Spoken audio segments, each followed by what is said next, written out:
Boa noite a todos que aqui se encontram, ao pessoal que nos vê pela internet, que sejam todos bem-vindos. E vamos dar início então ao nosso Evangelho de hoje. E, por favor, vamos dar início ao nosso Evangelho de hoje, né? Lendo a nossa psicografia. Então vamos lá.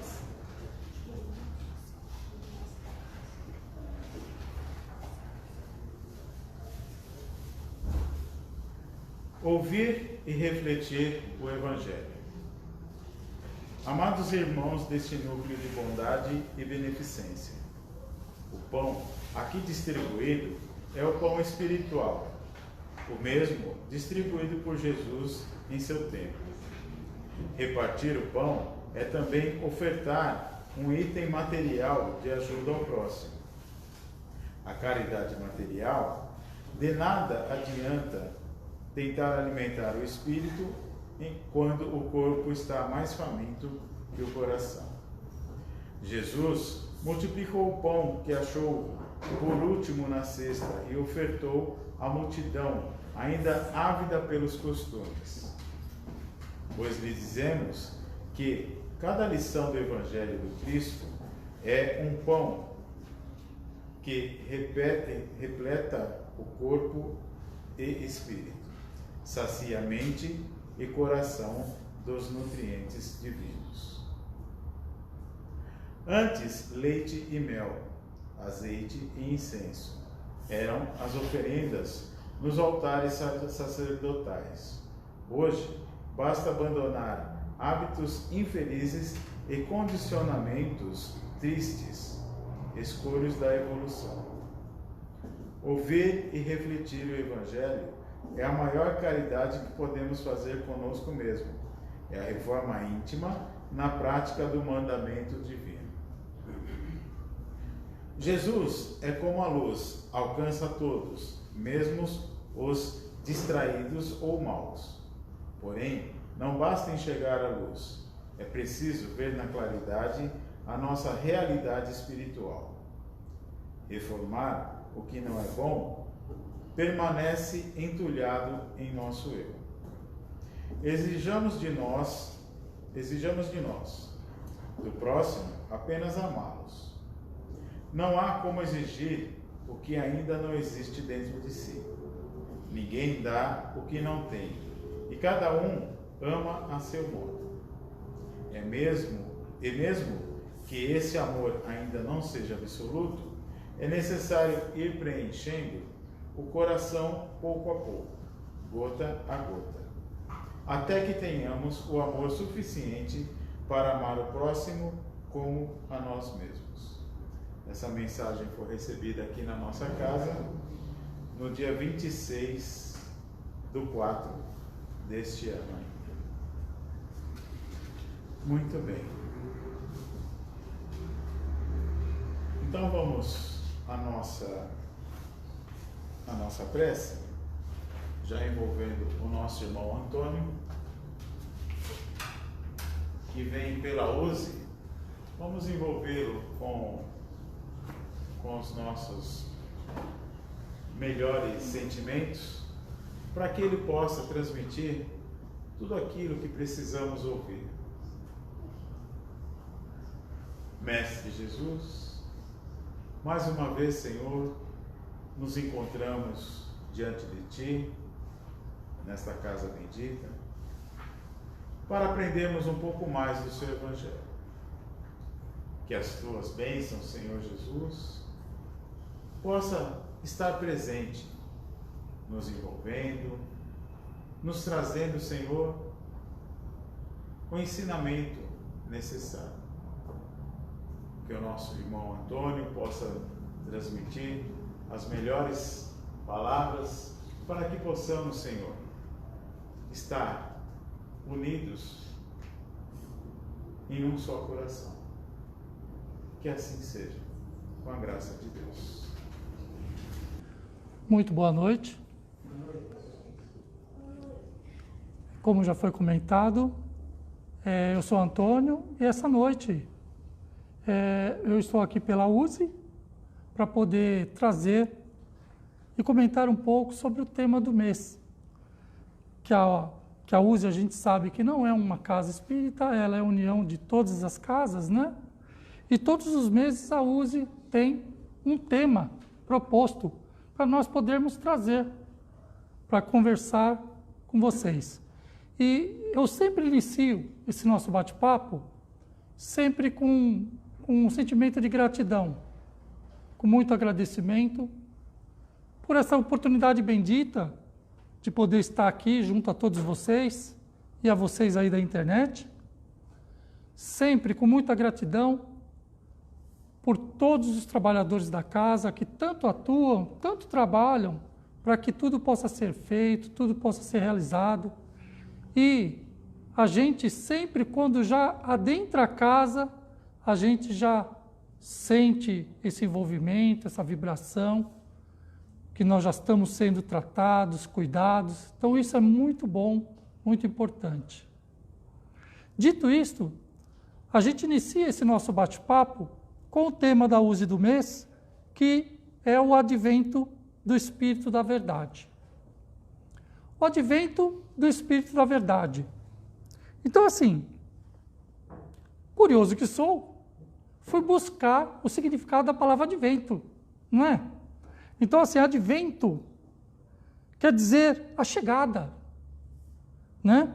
Quer dizer o aparecimento de algo. Isso quer dizer o advento. Então, assim, consta no Evangelho de João, no capítulo 16, versículos 12 e 13, a seguinte promessa do próprio Cristo: ainda tenho muito a vos dizer, mas não podeis suportar agora. Mas quando vier aquele Espírito de verdade, ele vos guiará. Então, gente, o que acontece? Naquela época, contextualizando, que o Cristo esteve aqui, ele não tinha condições, mesmo ele, não tinha condições de trazer todo o conhecimento, toda a explicação. Porque naquela época, nós, enquanto humanidade, nós ainda não estávamos prontos para poder entender. Gente, ainda hoje, eu pego o Evangelho para ler e tem muita coisa que eu fico em dúvida. Eu, hoje.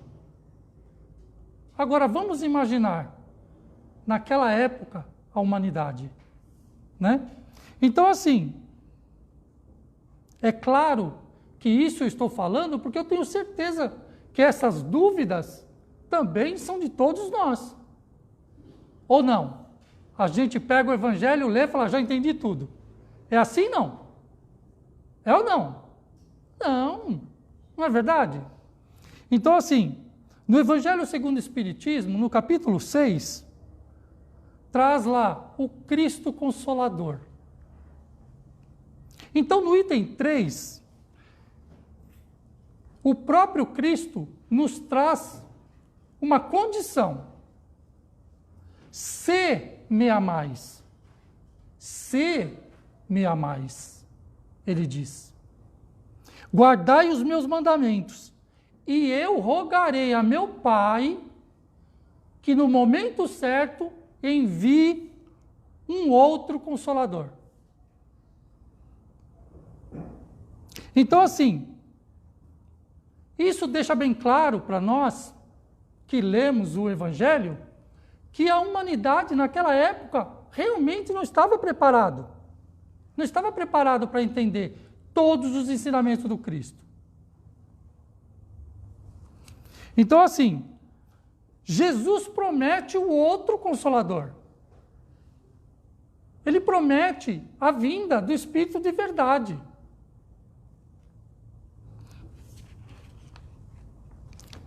Então, como nós estamos falando de chegada de notícia, não é? No Evangelho de Jesus, nós temos 4 evangelistas, não é assim? Nós temos Mateus e João, o Evangelho de Mateus e João, que foram discípulos diretos do Cristo. Mateus e João conviveram com Cristo, né? Andaram com Cristo, tiveram contato direto com Cristo. Depois nós temos o Evangelho de Lucas. O Evangelho de Lucas, Lucas foi um médico que todos nós sabemos que acompanhava Paulo de Tarso nas suas andanças, certo? E temos também o Evangelho de Marcos, que também era outro evangelista que seguia, caminhava junto com Paulo de Tarso. Então, assim, do grego, a palavra evangelho, que quer dizer evangelion no grego, significa boa nova. Então, quando nós estamos falando sobre o evangelho, quando nós estamos lendo o evangelho, nós estamos tendo contato com a boa nova. Mas, gente, que boa nova é essa? Que boa nova é essa? São os ensinamentos do Cristo. Se nós pegarmos o Evangelho segundo o Espiritismo, da primeira página até a última página, lá nós estaremos diante do ensinamento moral do Cristo. É ou não? Olha, por que Jesus falava por parábolas? Quando o Cristo aqui esteve entre nós, ele se aproveitava de todas as situações, de todos os momentos, para poder trazer o ensinamento do reino de Deus em nossas vidas. Então ele utilizava para a multidão de simbologia, da contextualização da época, do que o povo vivenciava, do que o povo estava acostumado. Por quê, pessoal? Para que o povo pudesse guardar os ensinamentos do Cristo com mais facilidade. Vocês querem ver um exemplo? No capítulo do Evangelho segundo o Espiritismo 24, nós temos a parábola do alqueire e da candeia. Então, assim, diz lá: e ninguém acendendo a candeia a põe em oculto, nem debaixo do alqueire, mas do velador, para que os que entram vejam a luz.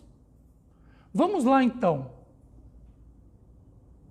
Candeia. Candeia, na época do Cristo, era como se fosse a lamparina. Não, poucos aqui conhecem o que é uma lamparina, não é? Não. Bem poucos. Não, vocês eu sei que são muito jovens. Ah, não, então você é o universitário aqui de plantão. Então, assim, essa lamparina, essa candeia, era um utensílio doméstico que todo povo tinha naquela época. Não tinha energia elétrica não, hein, gente? Então, assim, nessa candeia tinha um pavio que dentro era embebecido com óleo. E esse óleo molhava o pavio e acendia e fazia luz. E o alqueire nada mais é do que um balde que eles utilizavam muito na agricultura para colocar os alimentos para transportar através do animal. Então o Cristo, através dessa parábola, ele traz o ensinamento de que não se coloca o alqueire em cima da candeia para apagar a luz. Qual luz? A nossa luz. Brilhe a sua luz. E qual é a essência dessa luz? É o óleo, que é a nossa essência, que faz a luz brilhar. Então, Cristo disse: brilhe a sua luz. Faça a sua luz. Aonde você estiver, com quem você estiver, no local onde você estiver, brilhe a sua luz. Percebe a simbologia do ensinamento que o Cristo trazia através das parábolas? Então, assim,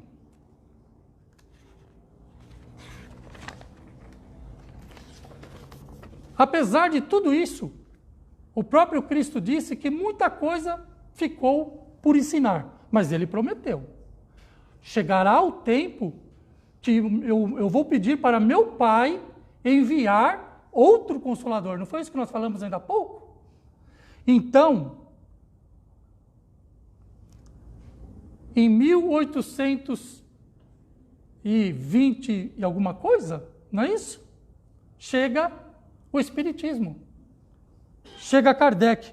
Olha só. O advento do Espírito de verdade nos apresenta a verdadeira essência do cristianismo através da doutrina espírita. Ele nos traz apresentando um Deus bom e justo,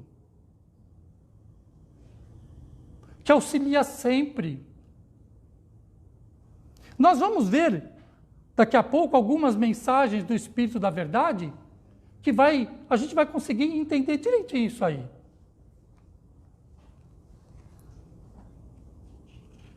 No Evangelho segundo o Espiritismo, no capítulo 6, o Cristo Consolador tem uma mensagem embutida que é: fora da caridade não há salvação. Sabe por quê? Olha só. Inicia-se essas mensagens do Espírito da Verdade com uma caridade moral.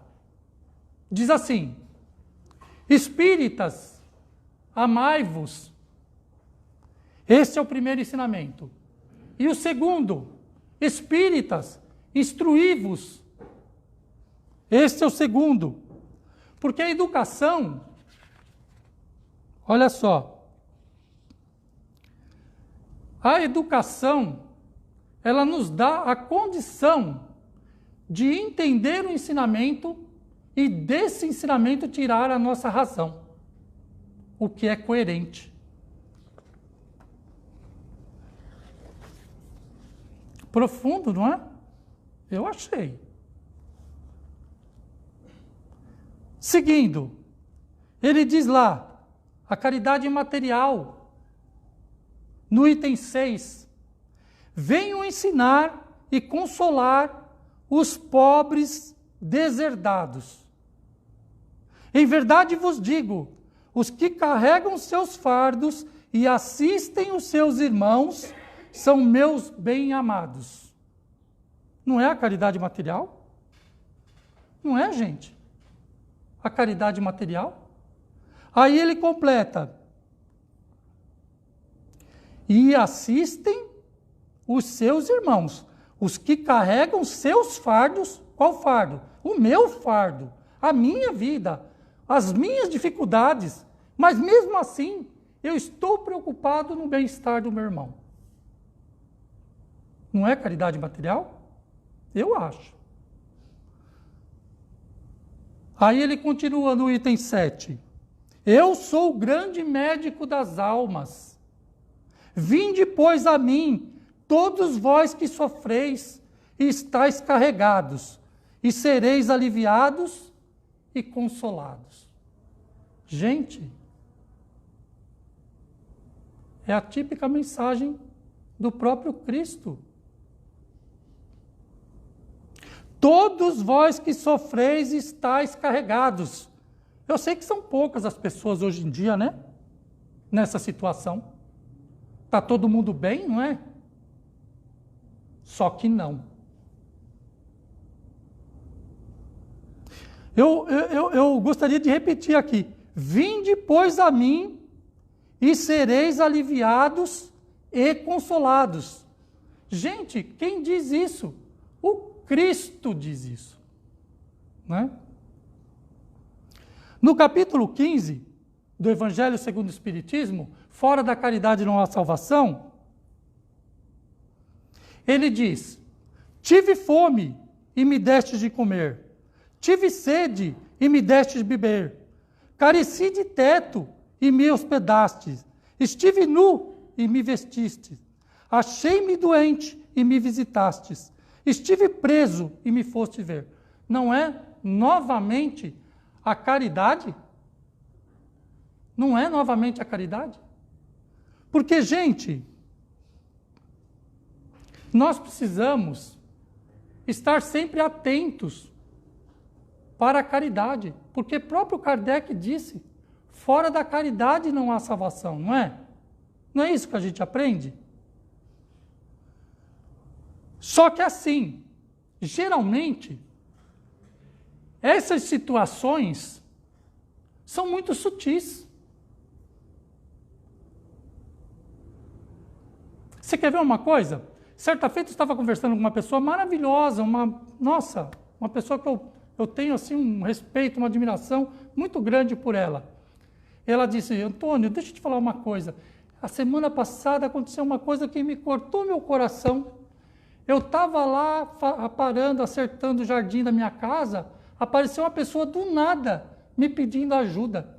Mas foi num momento assim que foi tão rápido, e eu estava tão ocupada, que eu falei assim, olha moça, dá para você passar mais tarde? Porque agora eu não tenho condição, eu estou com a mão suja, sabe? A pessoa falou, não tem problema, minha senhora, não tem problema, eu volto depois. Quando a pessoa virou as costas, o anjo da guarda, né? Muito delicado, deve ter falado assim no ouvido da criatura. Muito bonito, né? Muito bonito. Ela foi lá dentro, correndo, pegou o que tinha lá de alimento, de pão, de fruta. Quando voltou, em menos de 3 minutos, a pessoa havia desaparecido. Então, queridos amigos, queridos presentes e você aí na internet, estejamos atentos, porque a gente sempre será chamado a trabalhar para o Cristo.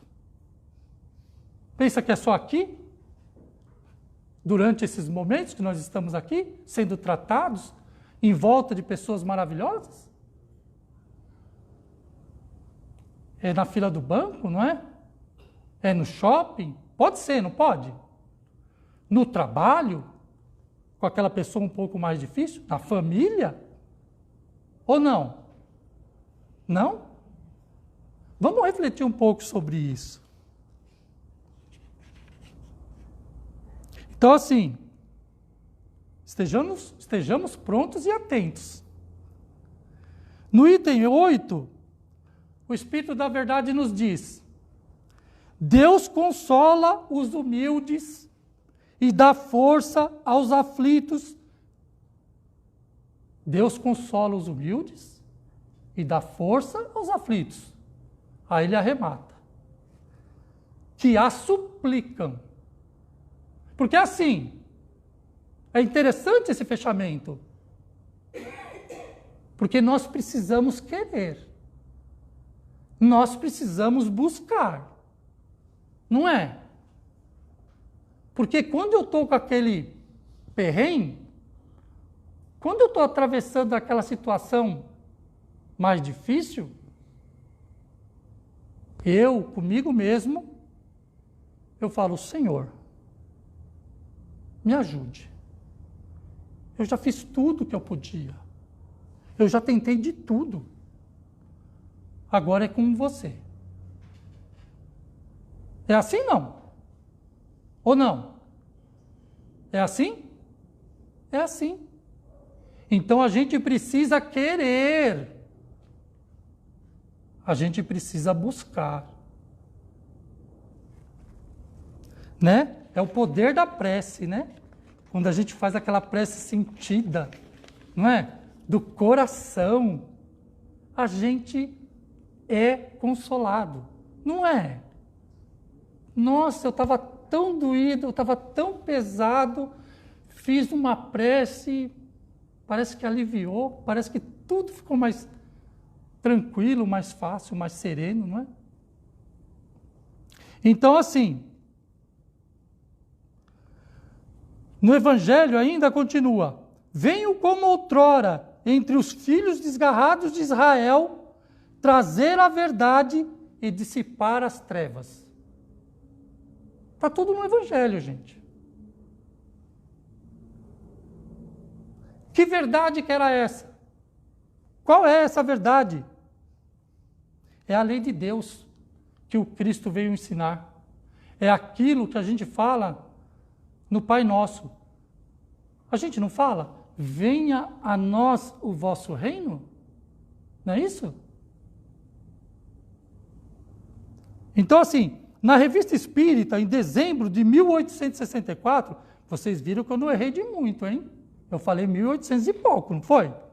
Então, agora minha colinha aqui está falando para mim, ó. 1864. Houve uma mensagem do Espírito da Verdade que dizia assim, olha, um novo livro acaba de aparecer. É uma luz mais brilhante que vem clarear a vossa marcha. Que livro era esse, gente? Era o Evangelho segundo o Espiritismo, trazido pelo Espírito da Verdade, formado por vários espíritos, né? Através da compilação de Kardec. E aí fica a pergunta para os universitários, me ajuda aí. Afinal, quem é o Espírito da Verdade? Nesse texto aí, para mim, é o próprio Jesus. Perfeito, exatamente. O próprio Cristo cuida, ele, pessoalmente, de trazer os ensinamentos. Agora, é claro, ele foi auxiliado por Santo Agostinho, São Vicente de Paulo, São Luís, Sócrates, Platão, Paulo, São João Evangelista, Erasto e vários outros que têm nas mensagens do Evangelho, não é? Mas quem estava na orientação era o próprio Cristo, segundo as informações que nos traz no próprio Evangelho. Então, assim, olha, ainda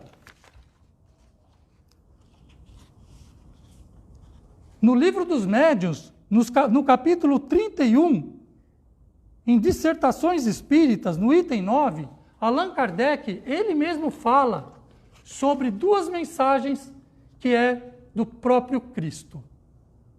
Vale a pena pegar o livro dos Médiuns e dar uma olhadinha. Então, assim, já para encerrar o nosso encontro, já pedindo perdão pelo tempo, o Cristo tem por escopo orientar a humanidade em direção ao aperfeiçoamento nosso. Brilhe a sua luz. Não foi isso que nós falávamos ainda há pouco? Brilhe a sua luz.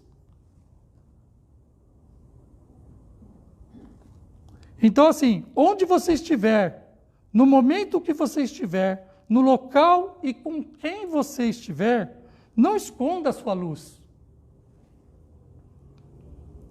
O Espiritismo nada inventou, apenas facilitou a nossa compreensão das verdades eternas.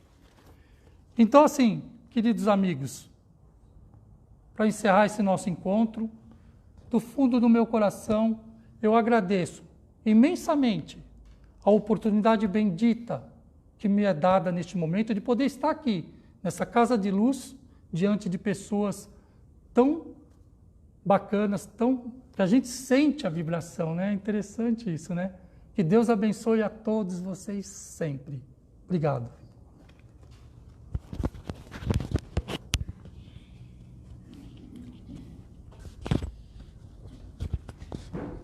Posso fazer a prece? Vou fazer a nossa prece então, pessoal.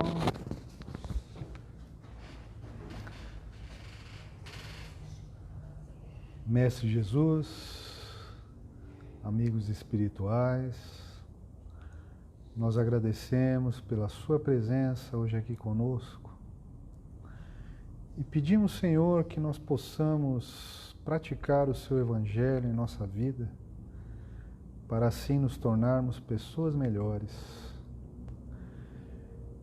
Pedimos, Senhor, por nossas famílias, nossos entes queridos, nossos amigos, vizinhos, colegas de trabalho, pelos trabalhadores e frequentadores da nossa casa, pelos pais, mães e crianças da evangelização infantil.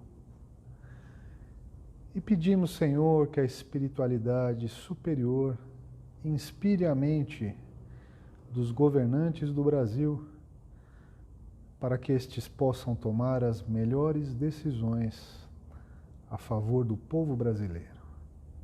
Que assim seja, graças a Deus.